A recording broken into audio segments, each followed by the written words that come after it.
Allahu Akbar, Allahu Akbar. Allah. Ketika kita berhutang, lalu kemudian kita tidak mengatakan, wah Anda wajib mengembalikan 10 juta. Tapi orang yang kemudian kita berikan hutang, itu dengan kerelaan ketika mengembalikan 10 juta, nambah 500 ribu atau 1 juta. Apakah hukumnya boleh kita terima? Boleh. Selama tidak diperjanjikan di awal.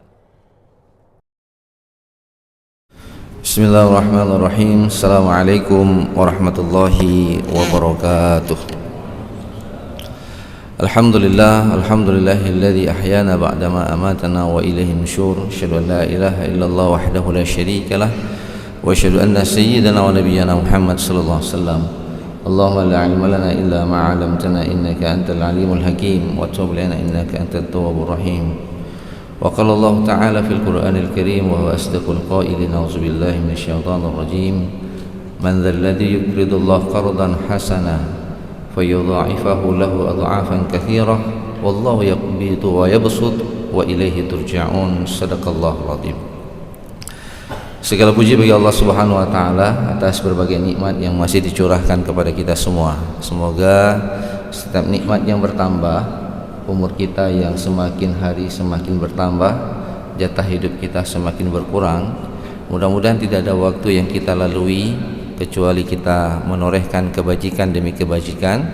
Kita selalu berdoa kepada Allah Subhanahu wa taala, mudah-mudahan Allah istiqomahkan kita dalam keimanan dan amal soleh. Dan mudah-mudahan ketika Allah mengambil nyawa kita, kita meninggal dalam husnul khatimah. Amin ya rabbal alamin. Salawat dan salam kita sajikan kepada junjungan kita baginda Nabi besar Muhammad sallallahu alaihi wasallam, Rasul yang menjadi uswah dan qudwah bagi kita semua. Kaum muslimin sidang jamaah salat subuh yang dimuliakan oleh Allah, para pendengar Radio Baitur Rahman, Radio RRI yang dimuliakan Allah Subhanahu wa taala. Kita akan lanjutkan pembahasan dari akad-akad yang sudah kita bahas beberapa pertemuan yang lalu. Hampir ada 7 akad yang kita bahas, dan pada pagi ini kita akan coba lihat bagaimana aplikasi akad ini dilakukan dalam kegiatan lembaga keuangan syariah. Bapak Ibu yang dimuliakan oleh Allah, saya ingin merangkaikan ceramah ataupun tausiah subuh pada pagi ini dimulai dengan firman Allah Subhanahu wa taala di dalam surah Al-Baqarah ayat 245. Allah Subhanahu wa taala mengatakan, man dzal ladzi yuqridullah qardan hasanan fayudha'ifahu lahu adha'afan katsirah wallahu yaqbidu wa yabsut wa ilaihi turja'un. Barang siapa yang memberikan pinjaman kebajikan, fayudha'ifahu lahu adha'afan katsirah, jadi pinjaman kebaikan karena Allah Subhanahu wa taala, maka Allah Subhanahu wa taala akan melipat gandakan pembalasan terhadap pinjaman yang ia berikan. Ini kemudian menjadi salah satu akad yang kemarin sudah kita bahas.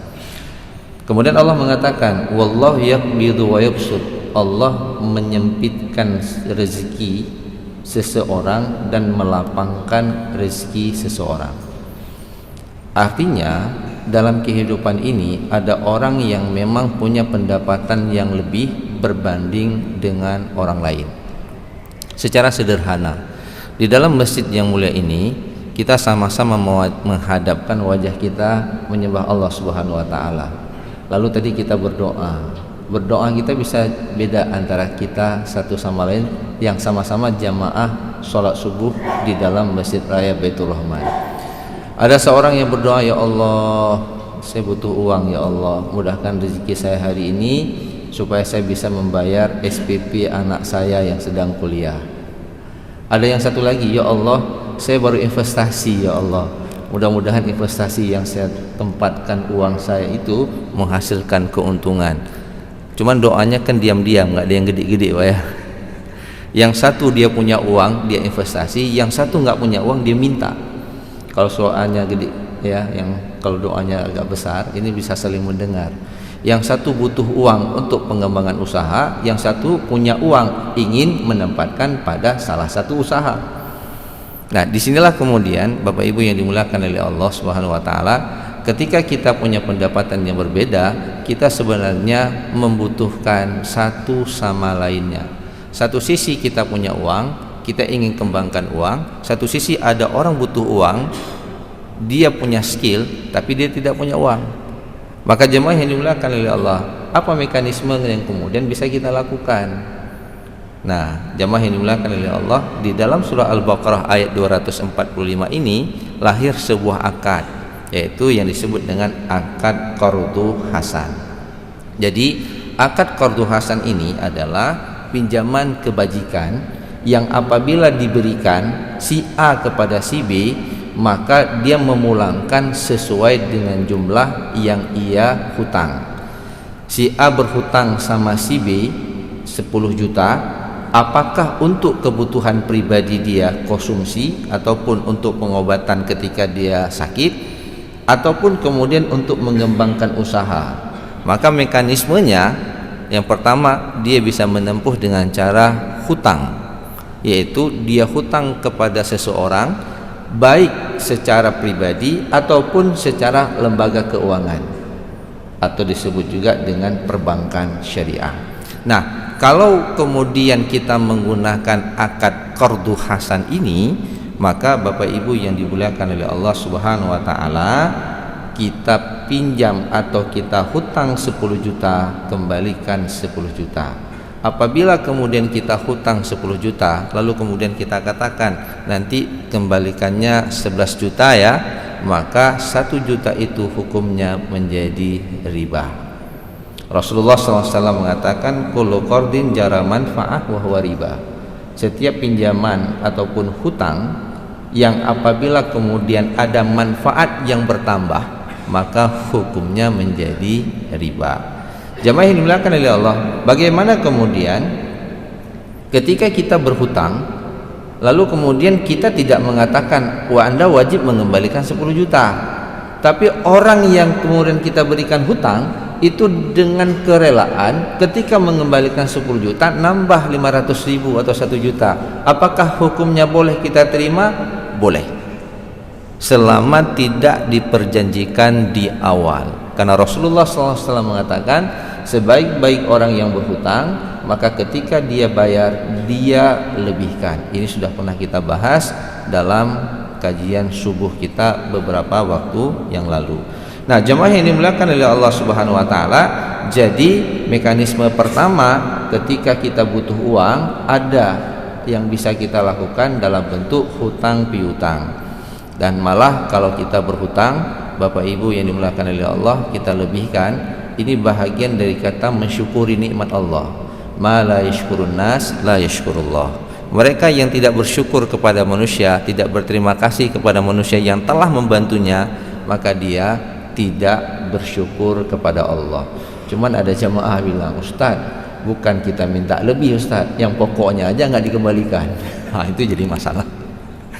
Udah kita kasih utang, nggak dia bayar, itu yang jadi masalah. Kami nggak harap lebih Ustaz, nah, cuman dia nggak bayar. Nah, ini pergeseran nilai yang terjadi di tengah masyarakat kita. Bapak Ibu yang dimuliakan oleh Allah, dulu pada masa Rasulullah itu ketika seseorang itu berhutang, kalau dia tidak percaya, maka biasanya dia akan mengatakan apa yang kemudian menjadi jaminan bahwa kamu pasti akan membayar hutang. Nah, ini nanti muncul akad yang kedua. Ya, apa itu akad yang kedua? Ketika misalnya saya berhutang kepada si A tidak percaya sama saya, ini bayar hutang apa enggak? Maka jemaah yang dimuliakan oleh Allah, apa yang bisa kita lakukan? Hadirkan barang jaminan. Itulah yang disebut dengan gadai. Di dalam Al-Quran Allah Subhanahu wa ta'ala menjelaskan, wa in kuntum ala safarin walam tajidu katiban farihanun maqbudah. Farihanun maqbudah, kalau kamu dalam perjalanan tidak ketemu orang yang menulis perjanjian antara kamu dengan si A dalam melakukan hutang piutang, maka farihanun maqbudah, ada barang yang dijaminkan, dipegang oleh si pemilik hutang. Nah, ini muncul akad kedua, artinya begini, saya mau hutang nih Pak, pinjamlah uang 10 juta. Cuma kita lihat wajahnya ragu nampaknya, nggak mau dikasih nampaknya. Kita bilang, saya ini ada emas nih 10 gram, saya jaminkan. Nah gitu, saya jaminkan hutang saya dengan emas ini. Ini mekanisme kedua. Nah, kalau tadi qardu hasan, apa ada di bank syariah? Ada Pak. Tapi itu tidak diberikan secara umum kepada semua nasabah. Kalau tidak bangkrut bank syariah. Karena ketika kita datang ke bank syariah minta qardu hasan, kita hutang 100 juta, maka kembalikannya juga 100 juta. Ada nggak dilakukan di bank syariah? Ada, Pak.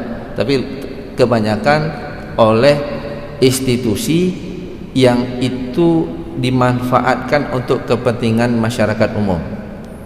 Di Banda Aceh ini ada beberapa masjid, ketika merenovasi masjid itu mengajukan permohonan kepada bank syariah dalam bentuk qardu hasan. Ada yang 1 miliar, ada yang 500 juta. Lalu diberikan tempo pembayaran hutang itu oleh bank syariah selama 1 tahun. Lalu pengurus masjid mengumpulkan dari celengan daripada muhsinin. Setelah 1 tahun uang ini disetor balik. 101 miliar diambil, kembalikan 1 miliar. Diambil 500 juta, kembalikan 500 juta. Nah, ini yang terjadi di bank syariah. Bagaimana dengan gadai? Gadai juga seperti itu, ada di bank syariah. Jadi Bapak Ibu, ketika kita hutang lalu kemudian dia tidak yakin sama kita, maka mekanisme akad kedua yang dijelaskan di dalam Al-Quran adalah gadai. Yang saya ingin katakan, dulu pada masa Rasulullah ini, ketika seseorang berhutang lalu kemudian orang itu tidak yakin dia akan bayar hutang, dia menggadaikan. Apa yang dia gadaikan? Itu keimanan. Sampai dalam satu riwayat dikatakan ada seseorang yang berhutang, ditanya, apa yang kamu jaminkan bahwa kamu berhutang sama saya sebanyak 1000 dinar. 1000 dinar itu 1 dinar 4,25 gram emas, berarti 4 kilo 25 gram emas, 250 gram emas, berarti sekitar hampir 5 miliar dia hutang. Lalu kemudian sahabat ini mengatakan, yang aku gadaikan, yang aku jaminkan adalah Allah dan Rasul. Coba bayangkan, iman itu bisa menjadi garansi. Iman bisa menjadi garansi untuk mendapatkan uang dalam bentuk hutang. Artinya dia ingin mengatakan begini, kalau aku tidak membayar hutang, aku tidak termasuk orang yang beriman kepada Allah, beriman kepada Rasul. Cuman kalau Bapak hari ini setelah sholat nanti pagi datang ke bank syariah minta hutang, ditanya, apa Pak jaminannya? Allah dan Rasul. Itu dibilang sama pegawai, Bapak nggak salah minum obat tadi pagi. Obat kolesterol minumnya obat asam urat, udah salah ya. Udah disorientasi. Maka Bapak Ibu yang dimuliakan oleh Allah Subhanahu wa taala, terhadap barang gadai ini, nah, di dalam kegiatan perbankan syariah, saya kasih ilustrasi saja. Bapak mau hutang untuk kepentingan pribadi, tiba-tiba anak sakit mau bawa ke Malaysia, butuh uang. Ataupun Bapak ingin kembangkan usaha nih, ataupun sedang bangun rumah, nggak cukup uang untuk bayar tukang, ada emas 100 gram misal, 100 gram. Ambil uang emas 100 gram ini, bawa ke bank syariah, gadaikan dia. Nah, ketika Bapak gadaikan, Bapak akan dikasih dengan taksiran. Biasanya kalau misalnya 100 gram, dia tidak akan kasih sepenuhnya. Kita bilanglah 100 gram, kita bilang 100 juta, maka dia kasih 80%-nya. Kita bisa mengambil sesuai dengan kebutuhan kita. Kita bilang 80 juta dia dapat, dikasih 4, kita butuh 40, kita bisa ngambil 40. Lalu pertanyaannya, apa untungnya bagi bank syariah? Bapak Ibu yang dimuliakan oleh Allah, bank syariah akan menentukan biaya sewa dari penempatan emas Bapak sebagai gadai. Nah, bagaimana menentukan harga sewa? Apabila dia buat harga sewa berdasarkan jumlah uang yang kita ambil, hukumnya riba. Berarti ini sewa menyewa uang.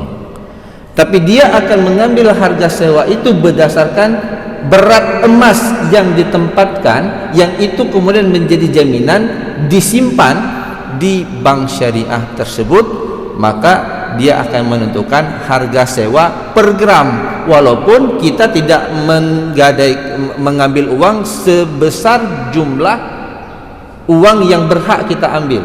Sepatutnya bisa kita ambil 100 juta, tapi kita ngambil cuman 10 juta. Tapi kita nggak punya emas yang 5 gram, kita gadaikan yang 100 gram. Berapa biaya sewanya? Ada di salah satu bank syariah seperti Bank Aceh, itu menetapkan per 1 gram itu Rp4.000 selama 1 bulan harga sewanya. Berarti kalau 100 gram tinggal dikali 100, 400.000 per bulan. Kalau 2 bulan tinggal dikali 2, kalau 3 bulan tinggal dikali 3. Itulah harga sewa yang ditetapkan berdasarkan beratnya emas yang kita gadaikan, bukan berdasarkan jumlah uang yang kita ambil. Kalau kita ambil berdasarkan jumlah uang, berarti kita menyewakan uang dan hukumnya menjadi haram. Ada pertanyaan, bagaimana kalau barang gadaian itu dalam bentuk motor, lalu motor itu saya gunakan untuk kegiatan harian saya? Ada orang butuh uang, dia hanya punya motor, dia butuh uang 20 juta, dia kasihlah motor dia sebagai barang gadaian. Pertanyaannya, bolehkah orang yang mendapatkan gadai ini menggunakan motor tersebut? Secara fikih sepakat para ulama, barang gadai yang digunakan untuk dimanfaatkan hukumnya menjadi haram. Rasulullah SAW, hadis riwayat Bukhari nomor 2512, ar-rahnu yurkabu binafaqatihi idza kana marhunan wal labanu dar yashrabu binafaqati idza kana marhunan wa 'alal ladzi yarkabu wa yashrabu nafaqatuhu. Gadai ditunggangi dengan sebab nafkahnya apabila digadaikan. Jadi begini, sapi ataupun kuda, karena dia digadaikan, barang itu harus berpindah sama orang berhutang kepada si pemilik hutang, karena itu jaminan. Tapi kuda ini kalau saya kasih makan kan mati, maka kemudian saya kasihkan makan. Karena saya menafkahkan kuda tersebut, maka saya berhak menaiki kuda. Ada kos yang saya keluarkan. Wal labanu dar yushrabu binafaqati idza kana marhunan. Begitu juga susu hewan menyusui diminum dengan sebab nafkah yang kita keluarkan apabila itu digadaikan. Dan wajib bagi yang menunggangi atau meminumnya untuk memberikan nafkah. Jangan sampai kuda yang diberikan ataupun sapi ataupun kambing yang diberikan dalam keadaan gemuk, ketika kemudian kita kembalikan kepada pemiliknya udah kurus semuanya. Kenapa? Kan saya butuh biaya untuk keluarin sama dia, nggak ada biaya. Nah, akhirnya kita biarkan. Nah, ini Bapak Ibu yang dimuliakan oleh Allah, karena kita dalam menjaga barang gadai itu mengeluarkan kos, maka dibolehkan kita kemudian memanfaatkan barang tersebut sesuai dengan kos yang kita keluarkan. Jadi bagaimana kalau barang mobil ataupun sepeda motor digadaikan sebagai jaminan hutang dia? Bapak Ibu yang dimuliakan oleh Allah, kita bisa kenakan harga sewa gudang kita. Nah, itulah kira-kira. Karena motornya masuk ke gudang saya, ini saya sewakan aja harga gudang saya, ibarat parkir motor di rumah saya. Berapa 1 bulannya? 10.000 misalnya, maka tinggal dikali sebelum dia ambil. Kalau kemudian dia tidak bayar, barang gadai ini dijadikan sebagai jaminan untuk membayar hutang. Kalau dia hutangnya tadi ya 100 gram, kita bilanglah dia dapat, kalau dijual emas 100 gram dapatlah sekitar 17 juta hari ini, 117 juta, atau kita bilanglah 100 juta, sedangkan uang kita hutang sama bank itu 50 juta, maka emas ini dijual, uangnya dikembalikan sebanyak hutang kita, selisihnya dikembalikan kepada si pemilik. Nah, ini yang jadi masalah nantinya gadai tanah di kampung-kampung, ketika seorang pemilik tanah itu tidak sanggup bayar, dikuasai malah kemudian diwarisi, itu kemudian menjadi hukumnya haram. Bapak Ibu yang dimuliakan oleh Allah Subhanahu wa taala. Nah, kalau kemudian tidak ada juga barang yang kita gadaikan, ini yang terakhir, ini barang nggak ada nih, saya perlu uang tapi nggak ada barang gadai, dia juga nggak percaya sama saya, maka muncul akad yang ketiga, yaitu namanya akad kafalah, garansi. Allah Subhanahu wa taala berfirman di dalam surah Yusuf ayat 72, qalu nafqidu suwa'al maliki wa liman jaa'a bihi himlun ba'ir wa ana bihi za'im. Dalam ayat ini ada 2 akad, Pak. Akad yang pertama itu akad jualah. Apa akad jualah? Kalau seseorang mendapatkan prestasi tertentu, nanti dikasih hadiah. Kalau Bapak bisa mendapatkan barang saya yang hilang, saya kasih hadiah sebanyak 10.000. Itu akad jualah. Ya, kalau perusahaan bisa mendapatkan keuntungan 1 miliar tahun ini, maka kepada semua pekerja di perusahaan saya kasih bonus kenaikan gaji 10%. Itu akad jualah. Nah, dari mana kita pahami? Qalu nafqidu su'al maliki. Para penyuruh itu berkata, ini para penjaga gandum pada masa Nabi Yusuf alaihissalam. Nafqidu su'al malik waliman ja'a bihi amrun ba'ir. Kami kehilangan piala raja. Siapa yang dapat mengembalikan piala raja, dia akan memperoleh makanan seberat unta. Siapapun. Jadi akad jualah ini bisa tertentu, bisa tidak tertentu, waktunya bisa tertentu, bisa tidak tertentu. Siapa yang kemudian mampu mengembalikan itu, saya akan kasih hadiah. Ini akad jualah. Nah, akad jualah ini itu tidak dipraktekkan dalam perbankan syariah. Ketika kemudian kita ingin mengatakan, siapa yang bisa jamin kalau saya sudah kembalikan barang tersebut, nanti datang itu hadiah yang dijanjikan, beban makanan seberat unta. Wa ana bihi za'im. Kami yang menyuruhkan itu menjaminnya. Maka muncullah akad kafalah. Jadi akad kafalah, si A berhutang sama si B. Si B tidak percaya, maka muncul si C yang akan menjamin bahwa si A akan membayar hutang kepada si B. Namanya akad kafalah. Maka Rasulullah mengatakan az-za'im gharim wad-dain maqdiyun. Orang yang menjamin itu harus bertanggung jawab. Ketika si A tidak membayar kepada si B, maka si C wajib membayar, karena si C yang menjamin bahwa si A akan membayar kepada si B. Bagaimana yang terjadi di bank syariah? Ada dua. Ada yang namanya bank garansi, ada berikutnya dalam bentuk kredit card. Ada juga perlakuannya di bank syariah menggunakan akad kafalah. Dalam bentuk bank garansi sederhana, Bapak mendapatkan proyek perusahaan, proyek pemerintah untuk bekerja. Tapi kemudian si pemilik kerja dia minta kepastian bahwa Bapak punya uang untuk menyelesaikan proyek tersebut. Maka dia minta bank garansi. Bapak datang ke bank syariah minta bank garansi, maka dibuatlah akad kafalah bahwa bank memberikan garansi kepada si nasabah bahwa proyek itu nanti akan diselesaikan dan dia punya uang. Berapa biaya yang bisa diambil oleh bank syariah? Tidak bisa dalam bentuk jumlah nominal uang, tapi dalam bentuk berapa biaya yang ditentukan secara jelas langsung di dalam akad. Saya berikan garansi ini, maka biayanya 1 juta, maka biayanya 2 juta. Tidak boleh diukur dari jumlah uang yang digaransikan. Kalau dalam kartu kredit card syariah, tapi kalau pakai kata kredit card itu juga udah masalah karena pakai kata kredit. Tapi yang sederhana lah, kalau di dalam produk bank syariah, kalau di Aceh hanya ada BSI atau PCMB syariah, dia mengeluarkan kartu kredit berbasis syariah. Dia menggunakan akad kafalah. Bapak tidak punya uang, tapi dikasih kartu kredit. Ketika Bapak belanja, Bapak gesek. Bank itu menjamin uang itu akan dibayar oleh bank, karena kepercayaan terhadap kinerja, reputasi, nama baik Bapak. Nanti bank membayar kepada pedagang, 1 bulan kemudian akan datang tagihan. Nah, ketika dia tagih sesuai dengan harga barang yang Bapak beli, bagaimana dia dapat keuntungan? Harga sewa dari kartu mereka, bukan dari jumlah uang yang Bapak belanjakan. Kalau diambil dari harga uang, misalnya kita belanja 30 juta, diambil 10% atau 3% atau 1%, hukumnya menjadi haram.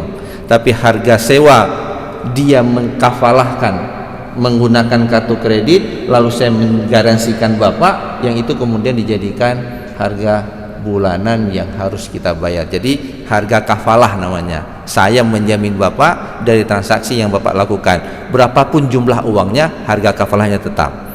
Maka hukumnya itu dibolehkan. Nah, jemaah yang dimuliakan oleh Allah Subhanahu wa taala, yang ingin saya sampaikan di akhir pertemuan kita bahwa dalam transaksi keuangan ataupun dalam transaksi bisnis di dalam Islam itu banyak sekali pilihan-pilihan akadnya sesuai dengan karakter bagaimana bisnis yang kita lakukan dan bagaimana penjaminan yang kita inginkan. Oleh karena itu Bapak Ibu yang dimuliakan oleh Allah, Ini berbeda dengan bank konven. Kalau konven terserahlah mau hutang apapun namanya, tetap dia tetapkan bunga. Sedangkan dalam Islam sangat tergantung.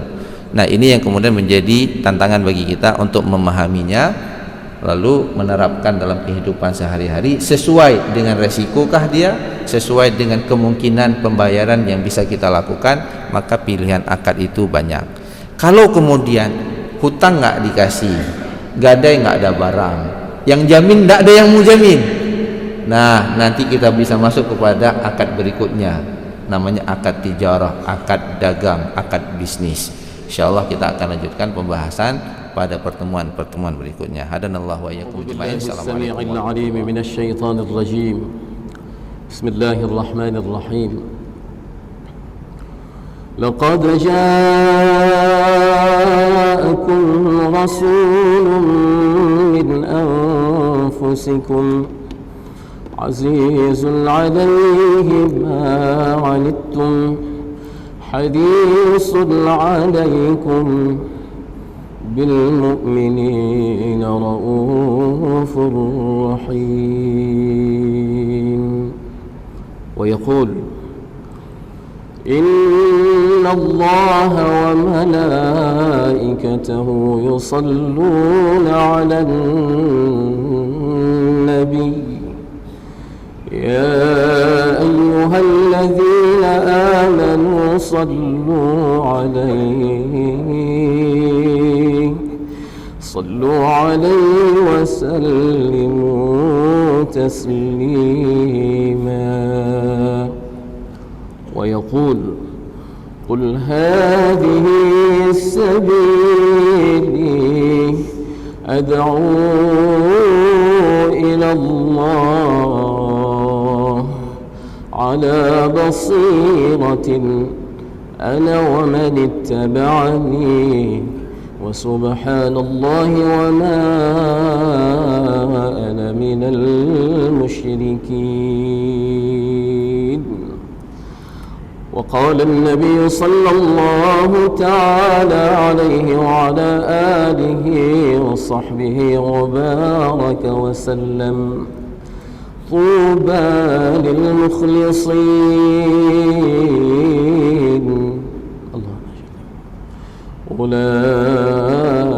أولئك مصابيح الدجى تتجلى عنهم كل فتنة ظلما.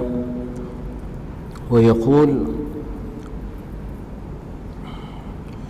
المؤمنون هينون لينون كالجمل الآنف إن قيل إن قاد وإن أليق على صخرة استناق أو كما قال النبي صلى الله تعالى عليه وآله وصحبه وبارك وسلم. Sebelum doa kita salawat, Allahumma salli ala Sayyidina Muhammadin wa ala ali Sayyidina kama sallaita ala Ibrahim wa ala ali Ibrahim wa barik ala Muhammad كما باركت على إبراهيم وعلى آل إبراهيم في العالمين إنك حميد مجيد. بسم الله الرحمن الرحيم. الحمد لله رب العالمين عدد خلقه ورضا نفسه وزنة عرشه ومداد كلماته. اللهم صل وسلم على سيدنا محمد النبي الأمي الحبيب العالي القدر العظيم الجاه بقدر عظمة ذاتك وعلى آله وصحبه أجمعين. اللهم تب علينا توبة نصوحا اللهم تب علينا توبة نصوحا اللهم تب علينا توبة نصوحا. اللهم إنا نسألك التوبة ودوامها ونعوذ بك من المعاصي وأسبابها. اللهم والإنابة.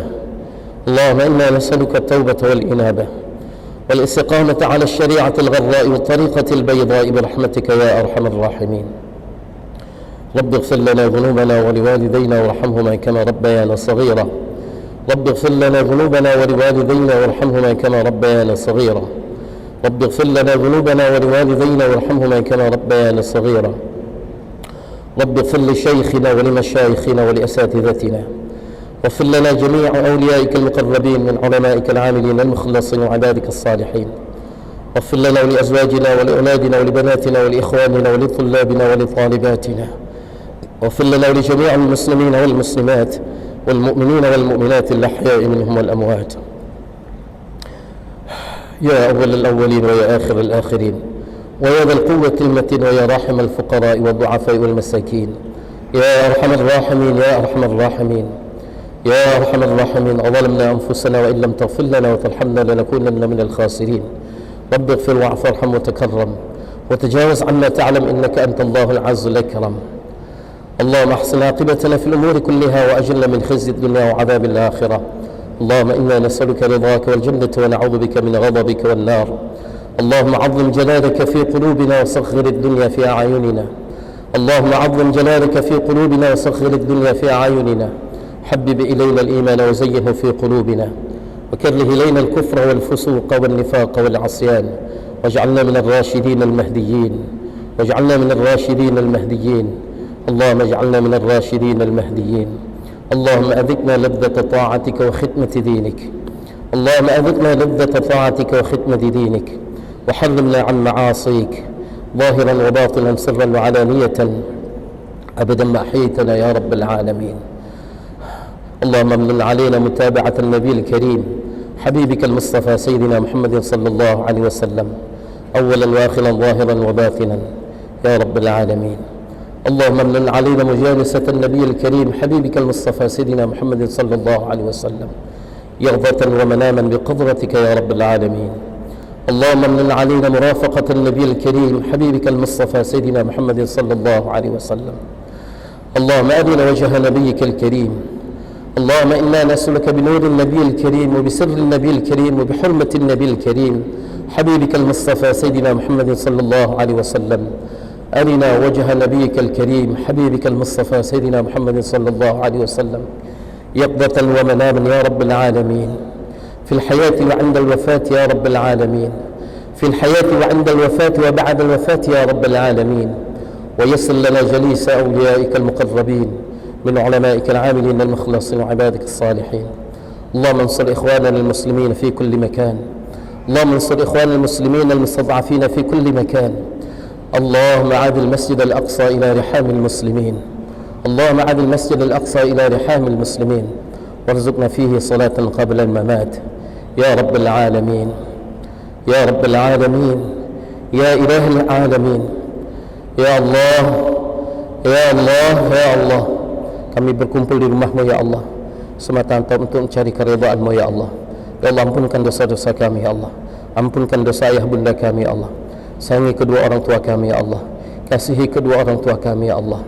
Ya Allah, bahagiakan kedua orang tua kami ya Allah, sebagaimana mereka menyayangi kami di masa kecil kami ya Allah, sebagaimana mereka bersungguh-sungguh membahagiakan kami di masa kecil kami ya Allah. Di antara mereka yang masih hidup ya Allah, sempurnakan iman mereka ya Allah, bahagiakan mereka ya Allah dengan segala kebaikan dari sisi-Mu ya Allah. Di antara mereka yang telah wafat ya Allah, luaskan kubur mereka ya Allah, jadikan kubur mereka sebagai taman-taman syurga-Mu ya Allah. Jangan sampai jadikan kubur mereka sebagai jurang-jurang dari jahannam-Mu ya Allah. Ya Allah, tutup aib kami ya Allah di dunia dan di akhirat ya Allah. Ya Allah, janganlah Kau permalukan kami dengan sebab aib kami di masa lalu ya Allah. يا من أظهر الجميل وستر القبيح، يا من أظهر الجميل وستر القبيح، استر عوراتنا وعورات